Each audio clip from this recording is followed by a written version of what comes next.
रूडी जी, जो बात शकील अहमद कह रहे हैं, क्या आप उनसे सहमत है? क्या आपको लगता है कि कानून अपना काम कर रहा है, बिना किसी दबाव में सारी चीजें हो रही हैं और राजा की गिरफ्तारी सही दिशा में सही कदम है?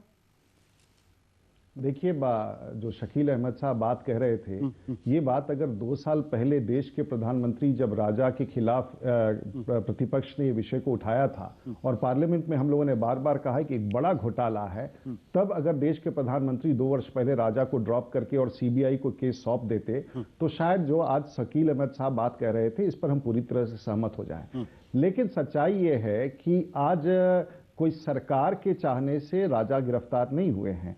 राजा की गिरफ्तारी कोई भारतीय जनता पार्टी के मांग करने से नहीं हुई है, क्योंकि हम लोगों ने पहले भी प्रधानमंत्री को कहा था कि इन्हें बर्खास्त कीजिए, ये बड़े भ्रष्टाचार में लिप्त हैं। ये जब सेंट्रल विजिलेंस कमीशन ने सीबीआई को केस सौंपा था और सीबीआई ने उसमें अनुसंधान नहीं किया, जिस समय मात्र 20,000 करोड़ का घपले की बात कही जा रही थी, और सेंट्रल विजिलेंस कमिश्नर ने 2009 के अक्टूबर में सीबीआई को केस दिया था। जब सीबीआई ने कोई कार्रवाई नहीं की, तब पब्लिक इंटरेस्ट लिटिगेशन के माध्यम से उच्चतम न्यायालय ने सीबीआई को कहा कि इस घोटाले का जांच करो। और जब ये चल ही रहा था, इसी बीच में सीएजी जो अपने आप में एक कॉन्स्टिट्यूशनल बॉडी है, उसने कहा कि 20,000 करोड़ का लूट नहीं है, ये 1,76,000 करोड़ रुपए का लूट है। और इस दौरान पूरे 3 वर्षों में राजा प्रधानमंत्री जी के नीचे कैबिनेट मंत्री बने रहे। और जब ये मामला इस स्तर पर आया, तब मजबूरी में देश के प्रधानमंत्री ने राजा को बर्खास्त किया। तब जाकर के सीबीआई ने, जब तक सरकार के पास सीबीआई का कंट्रोल था, तब तक तो राजा के खिलाफ कोई कार्रवाई नहीं हुई। ये तो हमें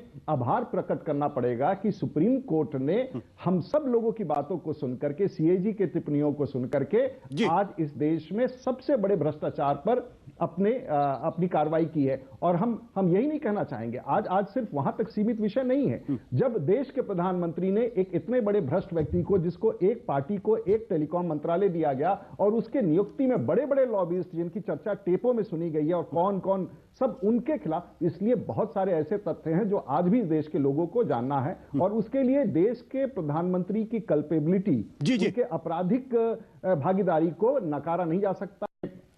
देखिए, मैं समझ सकता हूं शकील अहमद साहब की बेचैनी, जब वो भ्रष्टाचार की इतने बड़े आरोपों में घिर गए हैं, तो इनके पास कोई रास्ता नहीं है कि ये बेबुनियादी बयानबाजी करे। भ्रष्टाचार चाहे किसी की सरकार में हो, कोई उसके पक्ष में नहीं। लेकिन आज वैसी स्थिति उत्पन्न हो गई है कि देश की आज पहली भी घटनाएं हुई हैं और कांग्रेस में, और ये तो प्रत्यक्ष रूप से हुआ है कि वैसे भी कांग्रेस के इतिहास में, चाहे वो बोफोर्स की घटना हो जो देश की प्रधानमंत्री के ऊपर वो आरोप लगा हो, या आज मनमोहन सिंह जी की सरकार हो जिसमें देश के प्रधानमंत्री के ऊपर आरोप लगा हो, ये निश्चित रूप से प्रमाणित करता है कि इनकी परंपरा रही है, इनकी संस्थागत ऐसी नीतियां रही हैं जिसमें बड़े भ्रष्टाचार, हम भ्रष्टाचार को गलत मानते हैं चाहे किसी भी राजनीतिक दल से हो, लेकिन उसके भी कुछ आयाम होते हैं। और जिस आयाम के तहत 1,76,000 करोड़ रुपए का लूट सरकार में प्रधानमंत्री के संरक्षण में उनके अधीनस्थ काम करने वाले मंत्री ने किया है, मैं नहीं समझता हूं कि इससे बड़ा, और उस हमारे कहने से नहीं हुआ है, हम भारतीय जनता पार्टी के प्रवक्ता राजीव प्रताप रूडी के कहने से नहीं हुआ है। ये तो सीएजी ने कहा कि साहब 1,76,000 करोड़ का लूट है, ये तो उच्चतम न्यायालय ने कहा। और देश के लोग अब देश के लोग सब बात सुन रहे हैं। मैं जानता हूं कि शकील अहमद साहब की बेचैनी और इनके पास जवाब नहीं जुट रहा है, और ये क्रेडिट लेना चाह रहे हैं। आज सबसे खासियत ये है कि शकील अहमद साहब राजा की गिरफ्तारी का क्रेडिट लेना चाह रहे हैं, लेकिन दूर तक इन्होंने हर संभव प्रयास किया कि 3 वर्षों में उसकी गिरफ्तारी नहीं हो, और उसके साजिश के हिस्सेदार कांग्रेस की सरकार और कांग्रेस के प्रधानमंत्री बने रहे।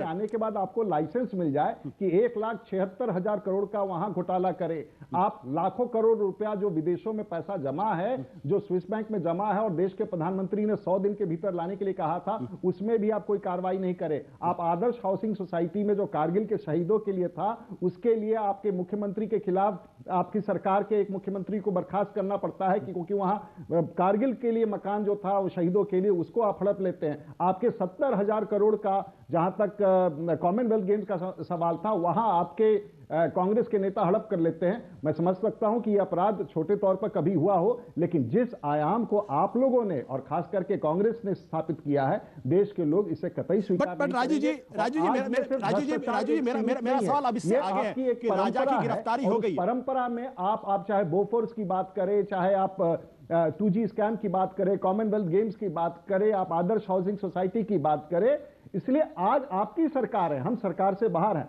अगर हम भी ऐसी भ्रष्टाचार राजू जी माफ करिएगा, मैं आपको बीच में रोक रहा हूं, माफ करिएगा, मैं आपको बीच में रोक रहा हूं। मैं आपसे एक दूसरा सवाल करना चाहता हूं। देश के लोग कांग्रेस के खिलाफ अब पत्थर लेके सड़कों पर उतरेंगे क्योंकि भ्रष्टाचार। राजू जी माफ करिएगा, मुझे आपको बीच में रोकना पड़ेगा। मैं आपसे एक दूसरा सवाल कर रहा हूं। आप जो मसला उठा रहे हैं, मुझे लगता है कि उस मसले पे कोई बात, कम से कम आपने इतनी ईमानदारी के साथ ये मानी कि अगर हमने गलती की तो लोगों ने हमको सबक सिखाया। लेकिन एक दूसरा सवाल है, क्या ये मसला सिर्फ राजा तक ही रुकेगा, या इसके बाद जिन कंपनियों को गलत तरीके से ठेके दिए गए, जिन कंपनियों को ठेके देने के लिए राजा जिम्मेदार, क्या उनके खिलाफ कार्रवाई नहीं होगी? क्या बीजेपी उस मसले को तेजी के साथ उठाएगी? क्या बीजेपी उस मसले पर आंदोलन करेगी? क्या बीजेपी ये नहीं कहेगी कि जो तमाम हुआ है वो पूरा का पूरा स्क्रैप होना चाहिए?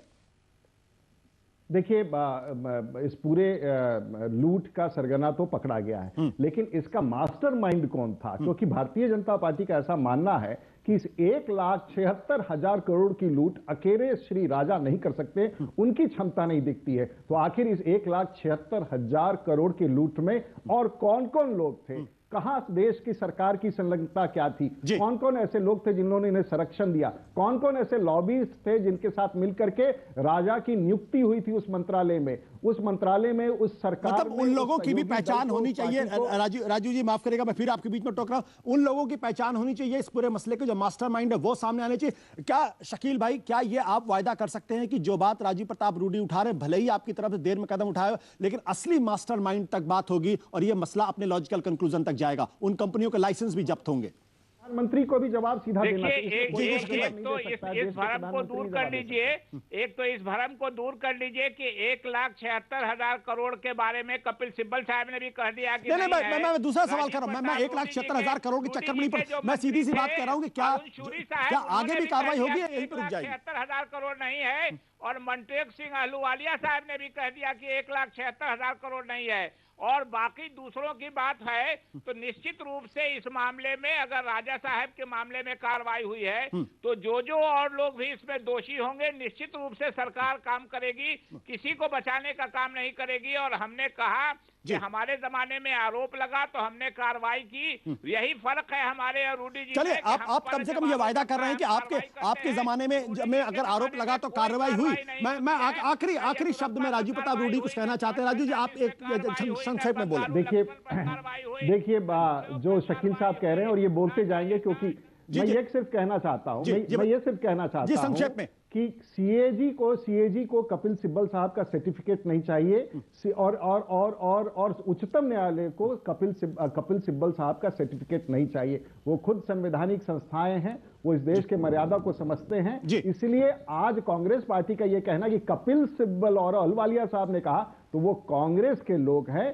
कांग्रेस के लोग भ्रष्टाचार को बचाने के लिए और देश के प्रधानमंत्री को बचाने के लिए जो ब्रीफ लेके घूम रहे हैं, देश के लोग इस बात से प्रभावित नहीं होंगे। सीएजी मतलब मंत्री का नाम क्यों नहीं ले रहे हैं? अरुण शूरी साहब ने भी कहा। चलिए, न्यायालय को सर्टिफिकेट देने का काम कपिल सिब्बल, मतलब इसीलिए मैं ये कह रहा था कि मसला 1,76,000 करोड़ का नहीं है। मसला अगर एक पैसे की भी लूट अगर कहीं हुई, एक पैसे का भी भ्रष्टाचार हुआ तो उसकी अकाउंटेबिलिटी होनी चाहिए, और जिस भी आदमी ने किया है उसके खिलाफ कार्रवाई होनी चाहिए। अच्छी बात है कि राजा की गिरफ्तारी हुई, लेकिन राजा के आगे कौन कौन लोग हैं, उन कौन कौन कंपनियों ने दबाव डाला, वो कौन कौन से लॉबीज थे, और क्या उन कंपनियों के लाइसेंस जब्त होंगे, और क्या राजा के आगे अगर मसला किसी और बड़े आदमी तक जाता है क्या उनके खिलाफ भी कार्रवाई होगी? असली मसला यह है, और जब तक वो कार्रवाई नहीं होती तब तक ये लोकतंत्र के अंदर भरोसा थोड़ा लोगों का कम रहेगा। वक्त छोटे से ब्रेक के बाद लौटेंगे तो हम आपको बताएंगे